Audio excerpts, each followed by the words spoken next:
Don't மெமரைஸில் exercise 5.3ல third ஒன்க்கான answer இந்த வீடியோவில் பார்க்கலாம். ஓகேவா? ஸோ கொஸ்டின் என்ன கொடுத்துருக்காங்கன்னு பாருங்கள். ஒரு சர்க்கிள் ஈக்குவேஷன் கொடுத்துட்டு ஒரு லைன் ஈக்குவேஷனும் கொடுத்துட்டு இது ரெண்டு பாயிண்ட்டில் இன்டர்செக்ட் ஆகும் அப்படின்னா எம்மோட கண்டிஷன் என்ன அப்படின்னு தான் கொஸ்டின் கொடுத்துருக்காங்க. ஓகேவா? ஸோ முதல்ல நான் ஈக்குவேஷன் ஆஃப் சர்க்கிள் எடுத்துகிட்டு கம்ப்ளீட்டிங் த ஸ்கொயர் மெத்தடில் சால்வ் பண்ணியிருக்கேன். சென்டரும் ரேடியஸும் எனக்கு கிடச்சிருச்சு. ஓகேவா? அப்போ சர்க்கிள் சப்போஸ் பார்க்குறதுக்கு இப்படி இருக்கும் அப்படின்னு வச்சுக்கோங்க. இப்போது நான் ஒரு லைன் எடுக்கணும். அந்த லைன் வந்து என்ன பண்ணணும், இந்த சர்க்கிளை 2 டிஸ்டிங் பாயிண்டில் டச் பண்ணணும். சப்போஸ் சென்டர் வழியாக போச்சுன்னு வச்சுக்கோங்களேன், அந்த லைன் இப்படி இருக்கும் பார்க்குறதுக்கு. ஓகேவா? அப்போது சென்டர் வழியாக போச்சு அப்படின்னா நம்ம என்ன கேரண்டீடாக சொல்லலாம், 2,4 அந்த லைனில் ஒரு பாயிண்ட் அப்படின்னு சொல்லலாம். ஸோ 3x மைனஸ் ஈக்குவேஷன் என்னது, 3x minus 4y equal to m.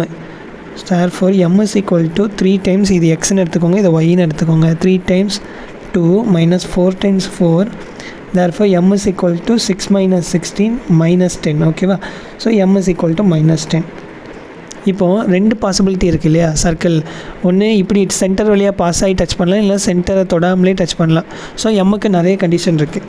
But இந்த வேல்யூவை வச்சுட்டே நம்ம என்ன பண்ணிடலாம் அப்படின்னா மோஸ்ட் ஆஃப் த கண்டிஷன்ஸை வந்து எலிமினேட் பண்ணிடலாம். m is equal to minus 10 அப்படின்னு நம்ம கிடச்சிருச்சு.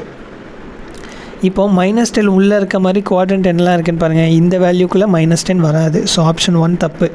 இதுவும் 2 சைடுமே பாசிட்டிவ் தான் இருக்குது. அப்போ இதுவும் தப்பு. இதில் -10 இன்னும் சின்னது. ஸோ இங்கே இருக்கும். ஸோ -10 இன்னும் பெருசு. ஸோ இந்த பக்கம் இருக்கும். ஸோ இதுவும் கிடையாது. ஸோ ஒரே ஒரு ஆப்ஷன் மட்டும்தான் கரெக்டாக. ஆப்ஷன் என்னது, ஆப்ஷன் 4.